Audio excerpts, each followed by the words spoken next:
नमस्कार, आप देख रहे हैं हल्ला बोल। आपके साथ मैं हूं अंजना ओम कश्यप। 30 साल पहले ज्ञानवापी मस्जिद के जिस तहखाने को बंद कर दिया गया था, पूजा पाठ आरंभ हो गया है।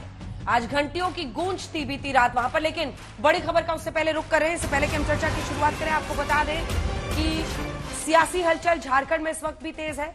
राज्यपाल से मुलाकात के बाद बोले हैं चंपई सोरेन कि मुझे अभी शपथ के लिए या सरकार बनाने के लिए वक्त नहीं दिया गया है। राज्यपाल ने शपथ ग्रहण के लिए समय नहीं दिया है। हमने सरकार बनाने का दावा फिर पेश किया। चंपई सोरेन कह रहे हैं कि उनके अब वक्त देने का हमें इंतजार रहेगा। उन्होंने ये भी कहा है कि राज्यपाल ने कहा है जल्द बुलाएंगे। सुन लीजिए क्या कह रहे हैं चंपई सोरेन, जो बन सकते हैं अगले मुख्यमंत्री जेएमएम की तरफ से।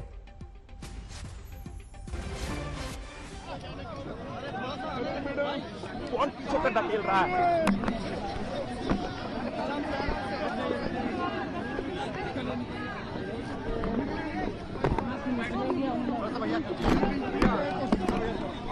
चेन बनाओ, चेन बनाओ।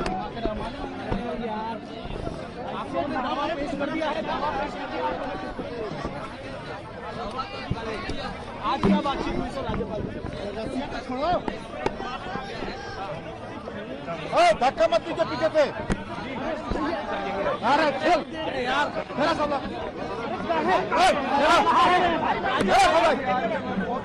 महोदय के तरफ से भी आया कि हम जल्दी करेंगे। देखिए, हम लोगों ने उनका विस्तृत रूप से देखिए उनको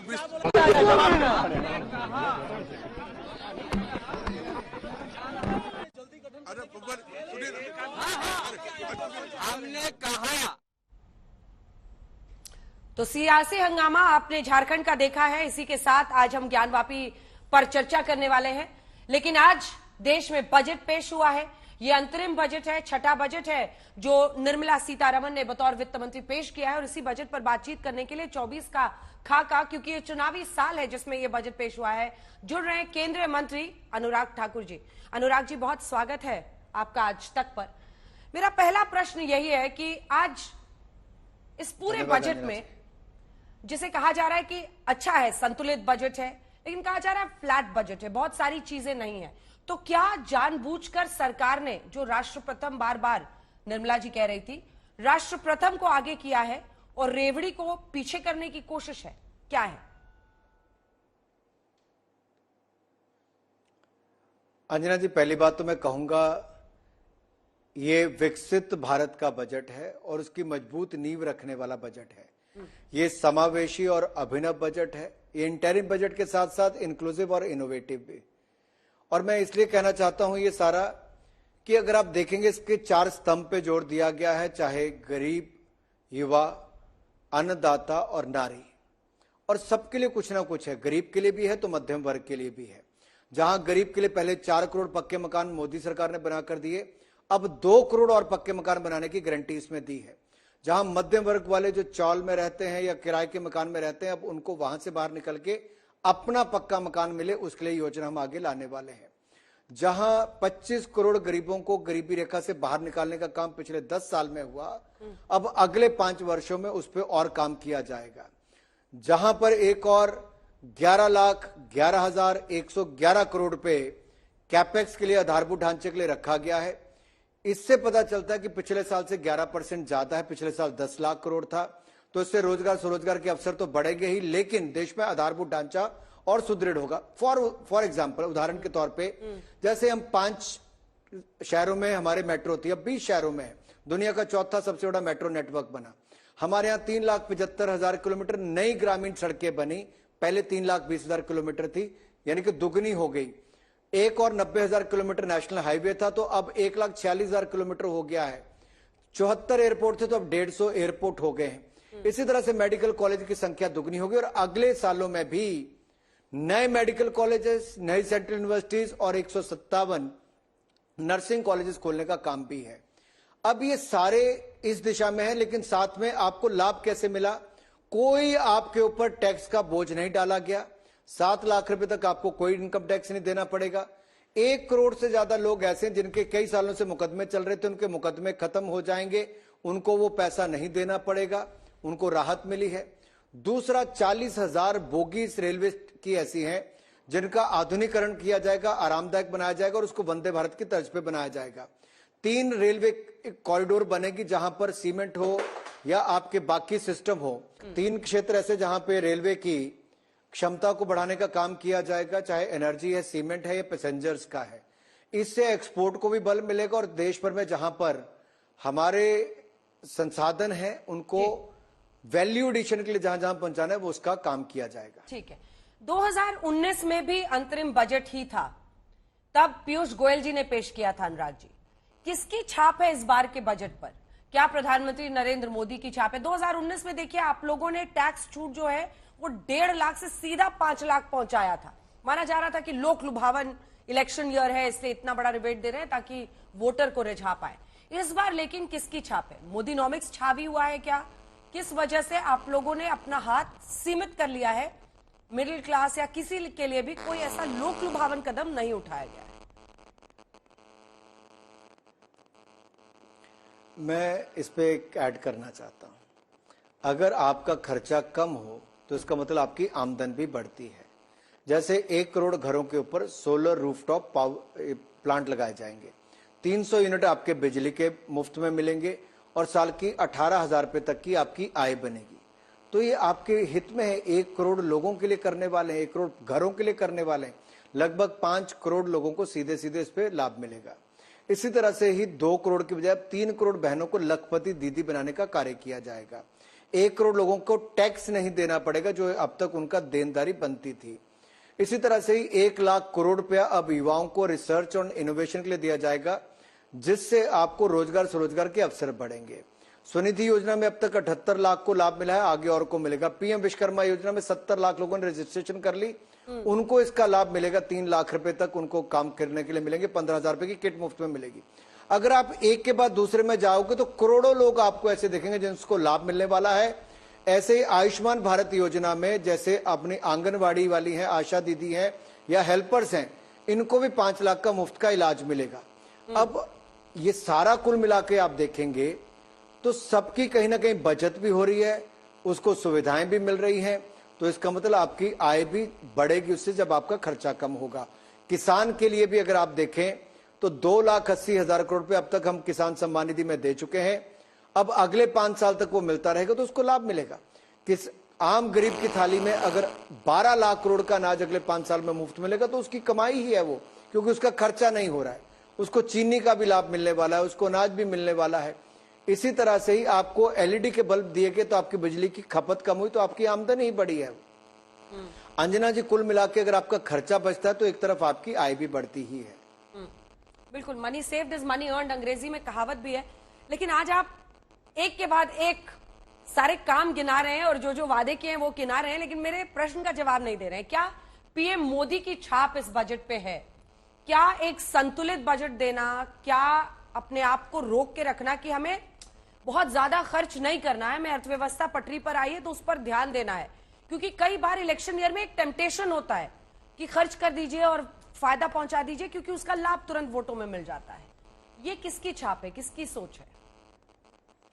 देखिए, अगर आप देखेंगे नरेंद्र मोदी जी ने, मैं आपको 2 उदाहरण के साथ बताना चाहता हूं। एक पहला, जब 2014 में सत्ता में आए थे तब भी चुनौती थी कि लड़खड़ाती चरमराती अर्थव्यवस्था थी।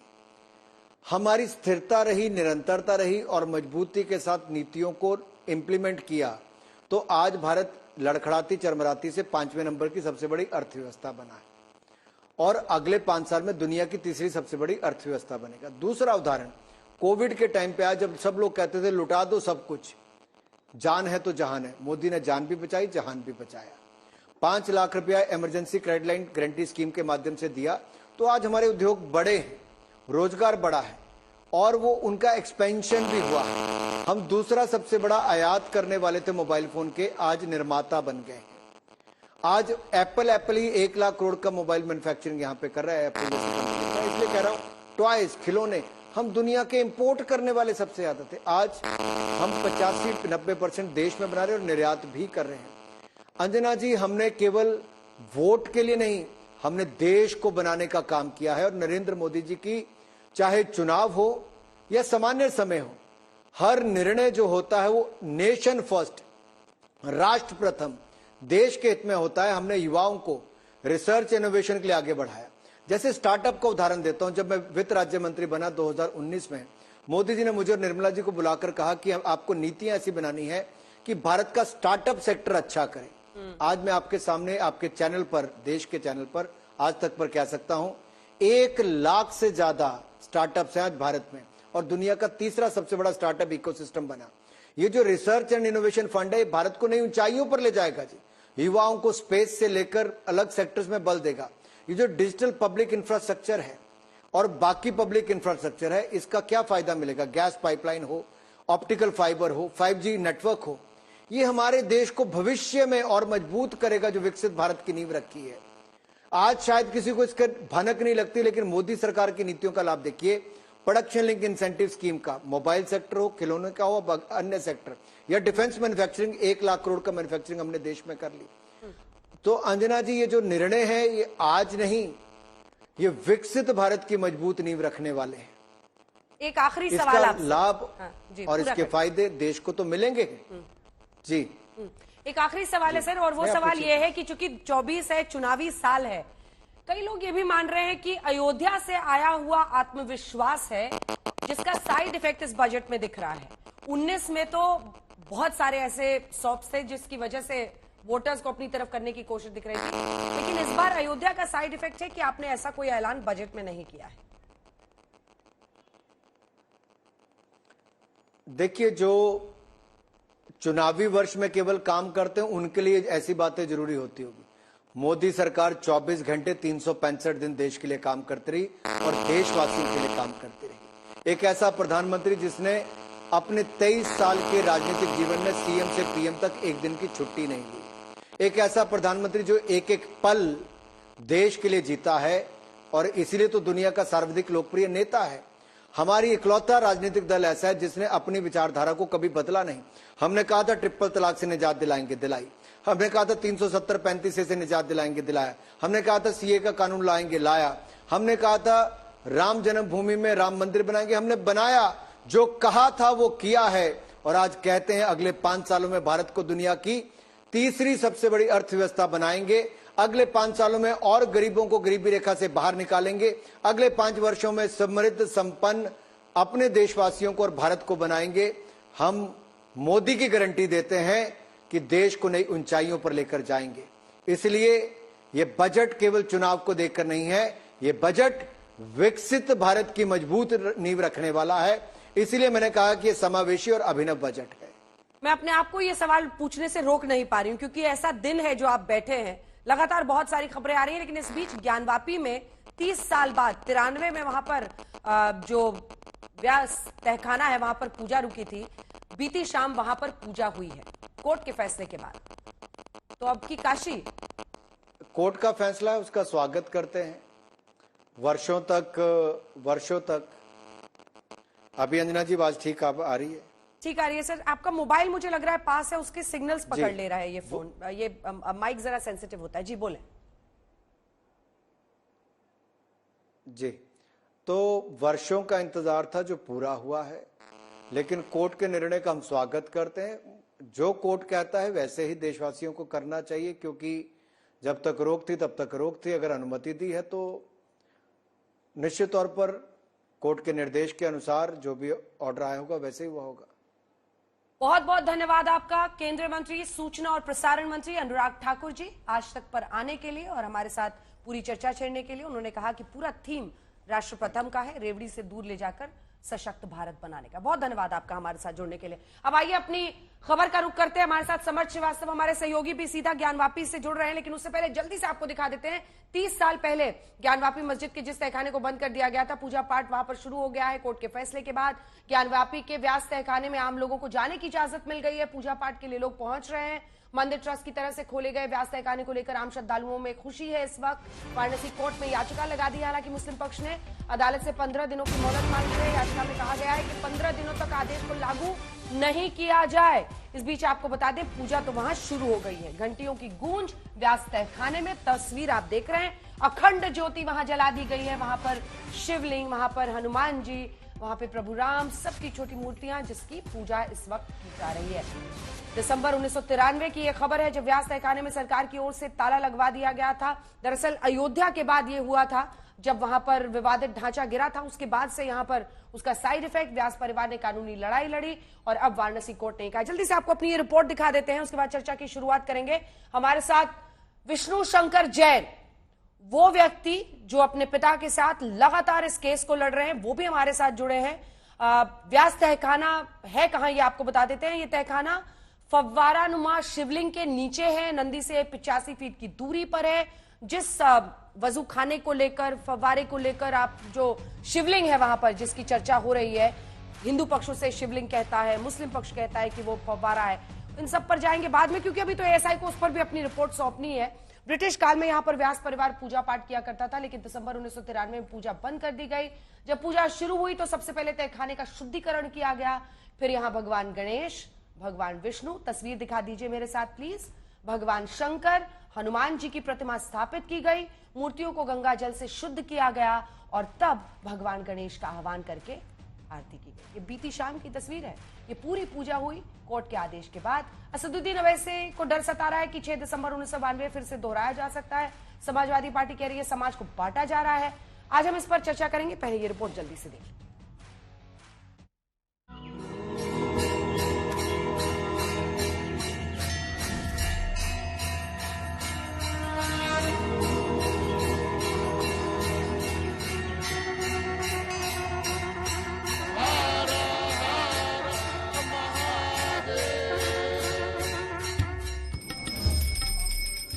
सालों का इंतजार खत्म हुआ। रात के 11 बजे ज्ञानव्यापी के व्यास जी तहखाने में घी के दिए जलाए गए। विधि विधान से पूजा की गई, घंटी बजाकर देवी देवताओं की आरती उतारी गई।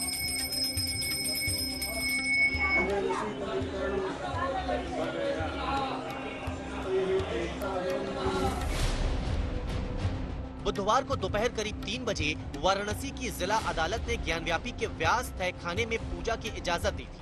कोर्ट का फैसला आते ही प्रशासन एक्शन में आया। दीप जलाकर गणेश लक्ष्मी की आरती उतारी गई। तहखाने की दीवार पर बने त्रिशूल समेत अन्य धार्मिक चिन्हों को भी पूजा गया और 8 घंटे के भीतर वाराणसी प्रशासन ने कोर्ट के आदेश की तामील कर दी।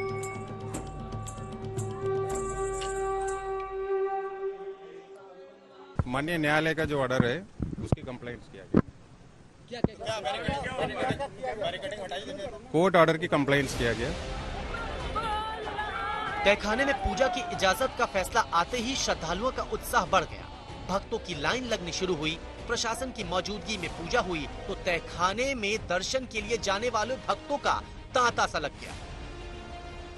आज का दिन बहुत गौरवान्वित क्षण लग रहा है। हम रोम रोम पुलकित हो गया है। जैसे ही बाबा का दर्शन किए हमको लगता है कि जो माननीय कल का फैसला जो माननीय डॉक्टर A.K. विश्वेश जी ने दिया था कि जो है ये जैसे फैसला दिया वह फैसला हमको अभूतपूर्व लगा। खुशी है, मतलब बहुत अच्छा लग रहा है कि हम लोग एक एक पायदान आगे बढ़ रहे हैं। अभी तो व्यास जी के तहखाने में हम लोग को मतलब दर्शन का मतलब माननीय न्यायालय से आदेश मिला है कि मतलब जनता के लिए खोल दिया जाए। अभी अब बाबा का उद्धार अभी बाकी है। आधी रात से शुरू हुआ भक्तों के दर्शन पूजन का सिलसिला जारी रहा। आम भक्तों से लेकर साधु संत और महामंडलेश्वर तक दर्शन पूजन के लिए पहुंचने लगे। पहली बार आई हूँ मैं काशी विश्वनाथ, तो मुझे बुलाया गया था। यहाँ तक कि शिव भक्त विदेशी परिवार भी सुबह सुबह हाथों में दूध भरा लोटा लिए मंदिर के गेट पर दिखाई दिए। ट्रस्ट के पुजारी माधव दत्त त्रिपाठी ने कहा कि अदालत के आदेश के बाद अब भव्य तरीके से तहखाने में पूजा पाठ को शुरू किया जाएगा। आज से शुरुआत किया है, इसको मान करके हम घर पर ही रुद्राभिषेक किए थे बाबा विश्वनाथ को मान करके। अब आज जा रहे हैं। आम दर्शक या श्रद्धालु समझना चाहे कि पूजा अर्चना आप क्या करेंगे वहाँ पर तहखाने में जाकर, जो जहाँ पर आइडल्स रखे हैं, क्या होगा? सब पहले पाद्यार्घ आचमनीय, शुद्धोदक स्नान, पंचामृत से स्नान करा करके भगवान को वस्त्र यज्ञोपवीत आदि करेंगे, तिलक करेंगे, पुष्पमाला देंगे, धूप दीप जलाएंगे, नैवेद्य चढ़ाएंगे, प्रार्थना करेंगे, आरती भी होगी। जिस तहखाने में पूजा पाठ की इजाजत दी गई है वो ज्ञानव्यापी परिसर में मौजूद नंदी की प्रतिमा से करीब 85 फीट दूर मिले फव्वारा नुमा शिवलिंग के नीचे है। वाराणसी की अदालत ने कहा है कि अंग्रेजों के जमाने से ही तहखाना व्यास परिवार के कब्जे में रहा है और व्यास परिवार ही वहां पूजा पाठ करता आया है। 500 वर्षों से लड़ते चले आए हमारे पूर्वज लोग। वहाँ हमारे पूर्वज जाकर के मंत्रोच्चार करते रहे, पूजा करते रहे, रामायण गीता का पाठ करते थे। और जो है ये समझ लीजिए 93 या 92 करीब से जो है ये बंद हुआ जो है, नहीं तो हमारे लोग हमेशा परिवार के लोग वहाँ जाते थे और तब से जो है कि बंद हो गया। तो तस्वीरें आपने देखी, अगर आप खुद वहां पर गए होंगे तो आपको दिखता है, जब आप आगे रास्ते में चलते हैं तो साइड में ये ऐसे रेलिंग्स हैं और वहीं से पूरा ये तहखाना और अंदर की तस्वीरें दिखती हैं, मूर्तियां दिखती हैं। इसीलिए आप देख रहे हैं वहां से गुजरकर लोग पूजा भी कर रहे हैं। हमारे साथ विष्णु जैन जी, वकील ज्ञानवापी केस के जुड़ गए, अनुराग भदौरिया जी प्रवक्ता समाजवादी पार्टी के, विजय शंकर तिवारी जी वीएचपी के प्रवक्ता, वारिस पठान प्रवक्ता एआईएमआईएम के, हाजिर खान इस्लामिक स्कॉलर के तौर पर हमारे साथ जुड़ रहे हैं। समर्थ से जल्दी से एक अपडेट ले लेते हैं। समर्थ, भारी हुजूम वहां पर लोगों का पहुंच रहा है, लोग दर्शन पूजा करना चाह रहे हैं। अंजना, बनारस में हर हर है और जो अंदर की तस्वीरें हैं वहां अखंड ज्योति है। मेरे साथ तमाम श्रद्धालु हैं जो अभी अभी व्यास तहखाने से आए हैं, दर्शन कर दूर दूर से आए हैं। मैं उनसे मुखातिब होने की कोशिश करूंगा। क्या माहौल है? आप लोग अभी अंदर से आ रहे हैं। बहुत अच्छा माहौल है, बहुत अच्छा, बहुत आनंद हुआ। कल एकदम अच्छे से दर्शन हुआ, पूरा बहुत बराबर एकदम विधिवत से दर्शन हो गया। सब स्पर्श दर्शन भी हुआ और जो खुला है उसमें भी हम लोग दर्शन कर रहे, बहुत अच्छे से, बहुत अच्छा लगा हम लोग को। आप लोग भी अंदर गए थे? हाँ जी, बाबा काशी विश्वनाथ का आज हमें दर्शन आनंद मंगलमय, आज पूरा माहौल मंगलमय है। क्योंकि 2024 न जाने क्यों राम जन्मभूमि, बस इतना ही कहूंगी कि हम धन्य धन्य हो गए। मैं डाकोर से हूँ, विष्णु भगवान के पास से सीधा काशी आई और काशी यहाँ पे इतने बढ़िया दर्शन हुए कि मैं धन्य धन्य हूँ। लोग आज आए हैं और आज ही से आम जनमानस के लिए दर्शन तहखाने में। हाँ, हम 2 दिन से आए और यहाँ पे आए और ये दर्शन खुले और हम धन्य हो गए। संत महंत भी हैं, आप लोग भी गए थे अंदर, क्या कुछ अनुभूति हुई जब सामने से देखा? लगभग 30 सालों का जो सारे सनातनी और हिंदुओं का जो संघर्ष है वो आज जाके खत्म हुआ है। अनेक 500 सालों का जो संघर्ष है वो आज जाके खत्म हुआ है। ये ऐसा एक तमाचा है उन औरंगजेबों वालों को, एक जोरदार तमाशा है। और ये साक्षात प्रभु श्री रामचंद्र का जब मंदिर स्थापित हुआ तो जैसे राम की जो पत्नी सीता माता है साक्षात सौभाग्यवती लक्ष्मी माता का स्वरूप है, भारत देश को और सौभाग्यशाली बनाएगी। अभी तो काशी हो गया है, जल्दी मथुरा भी बनेगा। अंजना, तो आपने सुना तमाम श्रद्धालुओं की बातें, महंतों की बातें, खुशी है और अखंड ज्योति अंदर जगमगा रही है। काशी जाइएगा तो आपको चारों तरफ वहां पर हर हर महादेव से ही स्वागत किया जाता है और दोनों हाथ उठाकर हर कोई वहां पर हर हर महादेव आज करता हो। धन्यवाद हमारे साथ समर्थ जुड़ने के लिए, पूरी जानकारी देने के लिए और इन भक्तों से बातचीत कराने के लिए। अब अपनी बहस पे आते हैं। विष्णु जैन जी, एक बहस देश में चल पड़ी है, आपका बड़ा योगदान है, आपके पिता का बड़ा योगदान है जिस तरह से ये केस आगे बढ़ रहा है। लेकिन एक बहस देश में चल पड़ी है कि जो मुस्लिम पक्ष है उसे खुद ही अब ये ज्ञानवापी हिंदू पक्ष को सौंप देना चाहिए। जब कोर्ट में केस चल रहा है, क्या आपको लगता है ये मांग वाजिब है, ऐसा होना चाहिए नैतिकता पर? नहीं, देखिए, जो इस केस के ग्लेयरिंग फैक्ट्स हैं वो फैक्ट्स यही साबित करते हैं कि ये कोई मस्जिद परिसर नहीं है, ये एक हिंदू मंदिर का परिसर है जिसको मस्जिद के रूप में उपयोग करने का काम किया जा रहा है। तो अगर अंजुमन इंतजामिया डिसाइड करता है और एक अच्छा निर्णय लेता है कि भाई इसको हम यहाँ से डिसेंट एग्जिट करना चाहते हैं, तो उनके इस डिसीजन का हम लोग वेलकम करेंगे। पर अगर नहीं करते हैं तो जो लीगल लड़ाई है वो कोर्ट में चल रही है। तो इसलिए मैं ऐसा कहना चाहता हूँ, ये जो आप व्यास परिवार की आज तस्वीर दिखा रही हैं और इस पूरे तहखाने को दिखा रही हैं, अंजना जी, बहुत जिम्मेदारी से आपके चैनल के माध्यम से कहना चाहता हूँ, कोई भी रिटर्न ऑर्डर नहीं था वहां पूजा पाठ रोकने का, कोई भी रिटर्न ऑर्डर नहीं था वहां पे बैरिकेडिंग लगाने का। और ऐसा नहीं है अंजना जी कि हमने कोर्ट में बोला और कोर्ट ने हमारी बात मान ली। 11 अगस्त 1843 का आदेश है जो ये साबित करता है कि व्यास परिवार इस तहखाने में काबिज था। उसके बाद 12 मई 1852 का आदेश है जो ये साबित करता है कि वहां पे कब्जे में थे। 8 फरवरी 1886 का ऑर्डर है, 2 मई 1906 का ऑर्डर है, 10 जून 1925 का ऑर्डर है, 13 अक्टूबर 1935 का ऑर्डर है। उसके बाद जो एक कमीशन हुआ था 27 जुलाई 1996, इन सारे आदेशों में यह स्पष्ट होता है कि व्यास परिवार उस तहखाने में काबिज था। गलत ढंग से वहां पे उनको बाहर किया गया प्लेसेस ऑफ वर्शिप। मैं जानता हूं इस डिबेट में आगे प्लेसेस ऑफ वर्शिप की बात होगी। किसने किया? ये मुलायम सिंह यादव की गवर्नमेंट में हुआ था। दिखाइए अनुराग। मुलायम सिंह यादव की गवर्नमेंट के टाइम पे हुआ था। और मैं एक बात कहना चाहता हूं अंजना जी, अभी मैं जानता हूं आगे समय इस डिबेट में प्लेसेस ऑफ वर्शिप एक्ट की बात आएगी। प्लेसेस ऑफ वर्शिप एक्ट का सेक्शन 3 क्या कहता है? जो जिस जगह की स्थिति है, प्लेसेस ऑफ वर्शिप एक्ट आया जुलाई 1991 में, तो जो जिस जगह की स्थिति है वो वैसी रहेगी। तो उस स्थिति को वायलेट किसने किया? प्लेसेस ऑफ वर्शिप एक्ट के सेक्शन 3 का उल्लंघन करते हुए पूजा पाठ रोकी गई, और इसीलिए कल माननीय न्यायालय ने जो आदेश दिया है वो लीगल है और उसकी कंप्लायंस की गई। ठीक है, जवाब दीजिए अनुराग जी। सीधा आरोप लगा रहे हैं व्यास परिवार को, जो वहां पर पूजा करता था उसे रोका। यूपी संभलता नहीं था तो मंदिरों में रोक दो पूजा। सुन तो लीजिए, कहते हैं ना अंजना जी, बिक गया बाजार में दोपहर तक एक एक झूठ, शाम तक हम सच लिए बैठे रहे। अरे प्रभु, उसके बाद से भारतीय जनता पार्टी की 4 सरकारें आई हैं, 4 सरकारें। हम समाजवादी लोग तो संविधान और न्यायपालिका को मानने वाले लोग हैं। अगर आप संविधान और न्यायपालिका को नहीं मानते तो बता दीजिए। कल्याण सिंह जी की सरकार बनी, 2 बार वो मुख्यमंत्री रहे, राम प्रकाश गुप्ता जी रहे, उसके बाद राजनाथ सिंह जी मुख्यमंत्री रहे। इसलिए जनता को असली मुद्दों से ध्यान भटकाने के लिए झूठ बोलने की आदत पड़ गई भारतीय जनता पार्टी को। सरकारें आपकी भी थी। आज देखिए अयोध्या में भव्य मंदिर बना है, माननीय सर्वोच्च न्यायालय ने आदेश दिया, मंदिर बन रहा है। सब उसको हमने कहा ना, जो पूजा हमारी आस्था का विषय है, राजनीतिक विषय नहीं है। भारतीय जनता पार्टी धर्म और राजनीति दोनों एक साथ करना चाहती है। बंद किसने कराया था? राजनीति का मतलब समझना पड़ेगा। एक मिनट, राजनीति होती है, एक मिनट सुन लीजिए, राजनीति होती है मेरा ये वादा है आपको कि अगर दोपहर तक दुकान में सारी झूठ बिक रही है, शाम तक सच रह जा रहा है, तो वो सच मैं आपके मुंह से बुलवाऊंगी। आज सच पूरा देश जाने। व्यास परिवार को व्यास तहखाने में पूजा करने से किसकी सरकार ने रोका था? किसकी सरकार ने रोका था? आप सुन लीजिए ना मेरी बात। जवाब मैं अपनी बात कह लूं तब आप इस नहीं, आप पहले जवाब देंगे। आप नहीं उनसे पूछेंगे सवाल।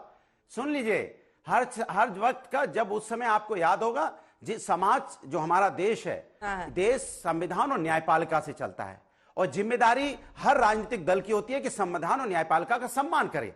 लेकिन भारतीय जनता पार्टी संविधान और न्यायपालिका को मानती है क्या, ये मैं पूछना चाहता हूं। हर चीज पे राजनीति अच्छी नहीं होती। आपको राजनीति करनी है तो स्वस्थ राजनीति करो ना, राष्ट्रवाद की बात करो। धर्म में भी राष्ट्रवाद होता है, आप राष्ट्रवाद की बात करो, आप समाज की उन्नति की बात करो, जिसके लिए राजनीति करने भारतीय जनता पार्टी आई है। क्यों नहीं भारतीय जनता पार्टी डिबेट में आई? क्योंकि हम मुझसे पूछते हैं कि आप कौन सी राजनीति करना चाहते हो? समाज की आर्थिक विकास की राजनीति करना चाहते हो, समाज को आगे की ले जाने की राजनीति करना चाहते हो, या समाज में कौन सी राजनीति करना चाहते हो? धर्म और राजनीति का मिश्रण क्यों कर रहे हो? अगर आपको वाकई धर्म और राजनीतिक विषय नहीं हो सकता, राजनीति में धर्म लेके आओ। लेकिन धर्म क्या होता है? धर्म हमारे आचरण को, हमारे व्यवहार को, हमारी संस्कृति को, हमारे संस्कार को सिखाता है। लेकिन धर्म और राजनीति भारतीय जनता पार्टी जो कर रही है, दर्शकों को हम बताएं, अपने दर्शकों को बताएं, पर ऑडियो कम कीजिएगा क्योंकि लगातार बोलेंगे फिर ये सुनते नहीं है, किसी की आवाज नीचे कीजिए। अनुराग जी अपने दर्शकों को बताते हैं, अनुराग जी को ना निबंध लेखन में बड़े अच्छे मार्क्स आते थे। इनको कोई टॉपिक आप दे दीजिए, उसमें निबंध बड़ा अच्छा लिखते हैं। लेकिन अगर आपने प्रश्नोत्तर कर लिया कि प्रश्न है इसका जवाब दीजिए, तो उसमें बहुत अच्छा इनका स्कोर नहीं रहता था, क्योंकि क्वेश्चन पेपर ही बदल देते थे। इस पर क्वेश्चन पेपर ही बदल देते थे। आऊंगी अनुराग जी, एक बार फिर मैं कोशिश करूंगी आपके पास आने की। वारिस जी, एक बहस देश में चल पड़ी है जिस पर मैं आपसे जवाब चाहती हूँ, और वो बहस ये है कि जो अयोध्या में एक लंबी लड़ाई चली ना, 500 साल की चली, करते करते कोर्ट में हिंदू पक्ष ने बहुत धैर्य के साथ इंतजार किया। कोर्ट के फैसले के बाद ट्रस्ट ने आम लोगों के पैसे से वहां मंदिर बनाया। अब ये बहस है कि क्या काशी में खुद ही ये ज्ञानवापी सौंप देना चाहिए हिंदू पक्ष को, क्योंकि सामने दिखता है ना, पता नहीं वारिस जी आप गए हैं नहीं गए हैं, सारे निशान दिखते हैं वहां पर।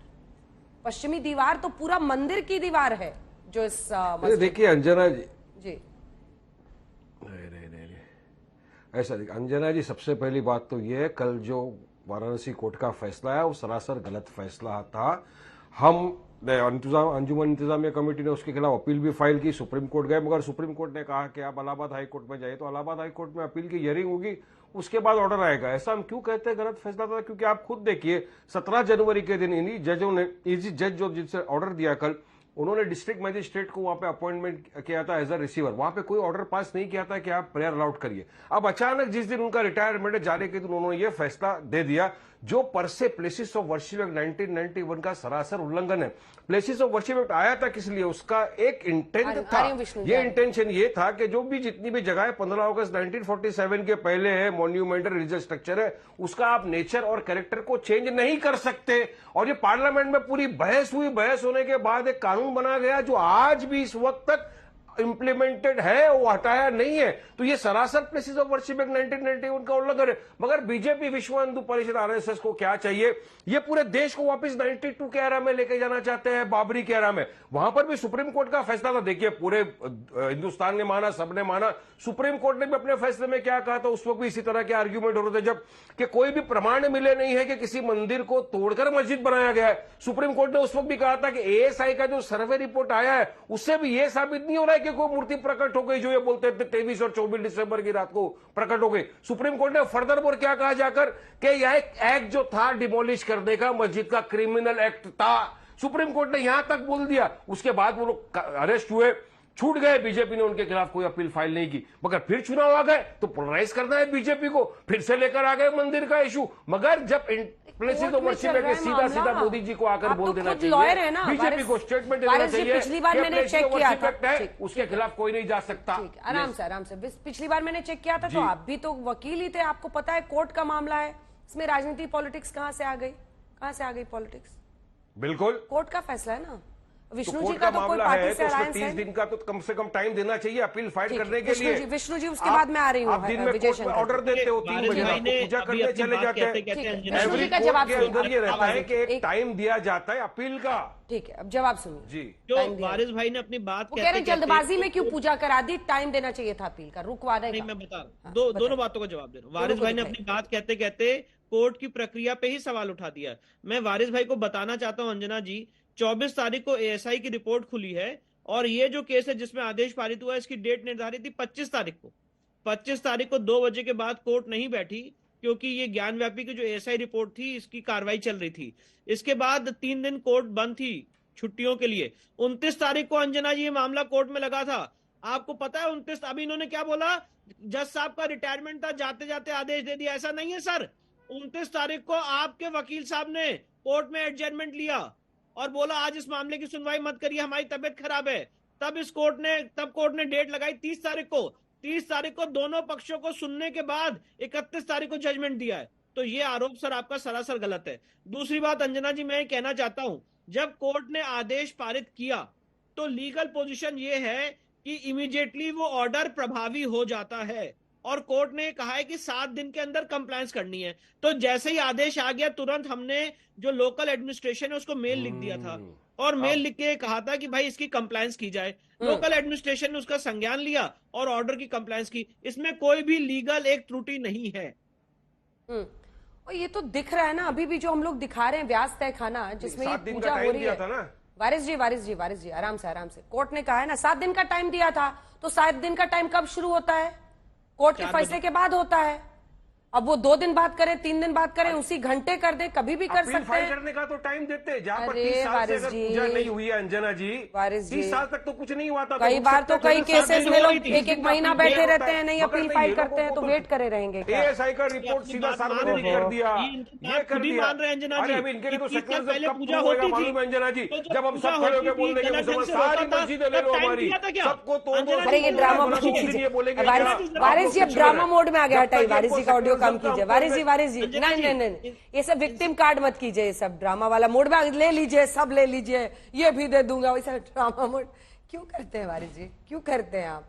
ये विक्टिम कार्ड से कितना वोट मिल जाएगा? 10-20 वोट भी नहीं मिलेगा इस सब ड्रामा से वोट नहीं मिलता। विष्णु जी 2 लाइन में बात पूरी कीजिए, मुझे जाना है उनके पास। रोकी गई थी तब क्या अचानक नहीं रोकी गई थी? जब पूजा पाठ रोकी गई थी, क्या कोई लीगल नोटिस दिया गया था? क्या कोई कोर्ट का आदेश आया था? क्या अपील फाइल करने का समय दिया गया था?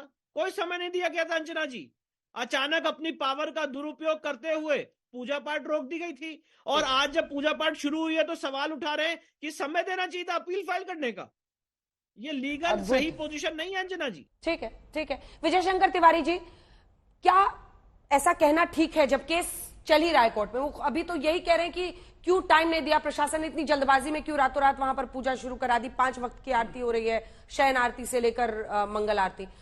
विजय शंकर जी, क्या ये कहना सही है कि अयोध्या को देखते हुए अब यहां पर सौंप देना चाहिए हिंदू पक्ष को? अंजना जी, ये जो निर्णय कल आया है जिला न्यायालय का, वो एक दिन में नहीं आया है।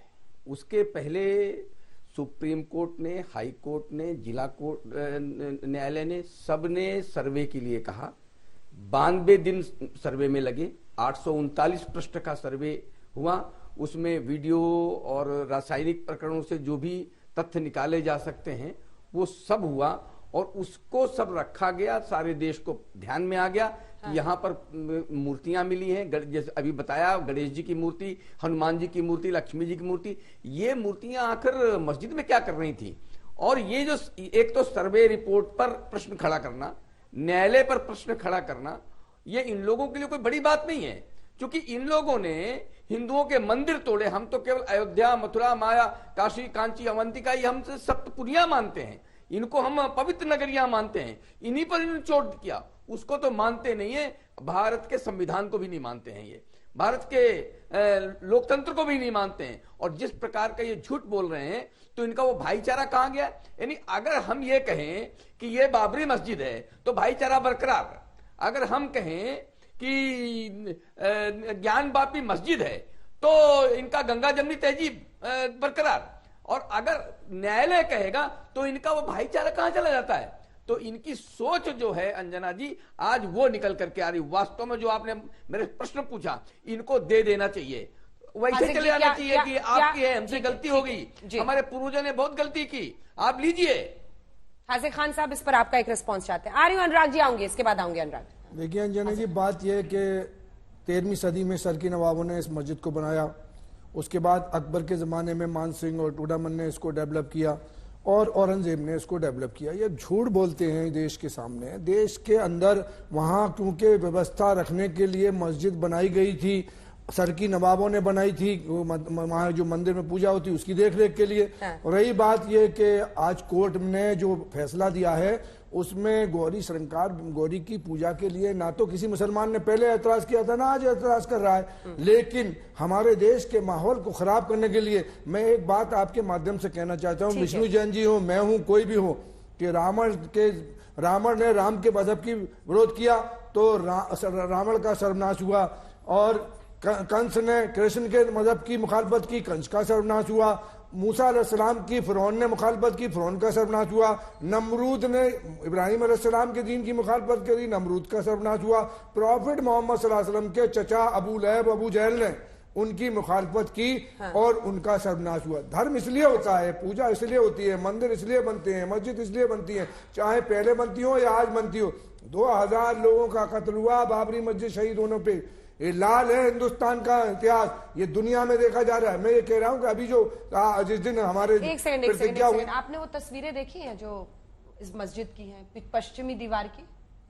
देखिए मैडम, मस्जिद और अरे हाँ या ना बोलिए ना, या तो देखिए। मैंने नमाज पढ़ी है, मजा की मैंने नमाज पढ़ी है। पश्चिमी दीवार देखी है? जी देखिए। क्या बना हुआ है उस पे? वो मैं बता रहा हूँ, जब उसने अकबर ने दीने इलाही चलाया, मैं आपसे कुछ और पूछ रही हूँ। फिर देखिए, क्वेश्चन का आंसर वही होना चाहिए जो क्वेश्चन में है। मैडम, उस दीवार पर एक सेकंड, नो सर, उस मस्जिद की पश्चिमी दीवार पे क्या क्या बना हुआ है सर? महामूर्तियां सी फोटो भी बहुत जल्दी हम लोग दिखाने वो दिखा दीजिए आप। दुनिया ने देखा है और इससे पहले देखते हुए क्या बना है? अकबर ने दीने इलाही चलाया, सारे मज़ाहिब को लिया और उस मज़ाहिब की सारी चीजें उस मस्जिद में लगाई, उस जमाने के एतबार से जो भी थी। और टोडामल ने और मान सिंह ने बनाई वो मस्जिद, उस जमाने में डेवलप की। वहां से दीने इलाही चला और दीने इलाही फेल हो गया तो वहां रह गई। और ये तो दीने इलाही की बात किसी को क्या होगा? अगर हिंदू मुस्लिम एकता के प्रतीक थी वो मस्जिद, तो उसको आप अच्छा उसमें एक हिंदू मुस्लिम एकता के लिए एक तरफ पश्चिमी दीवार मंदिर की ले ली गई और उसमें मस्जिद बना दी गई। मतलब कुछ तो समझ के बोलिएगा ना। अंजना जी, मैं आपके माध्यम से बता दूं कि किसी भी डिस्प्यूटेड जगह इस्लामी थॉट के एतबार से मस्जिद नहीं बनाई जा सकती।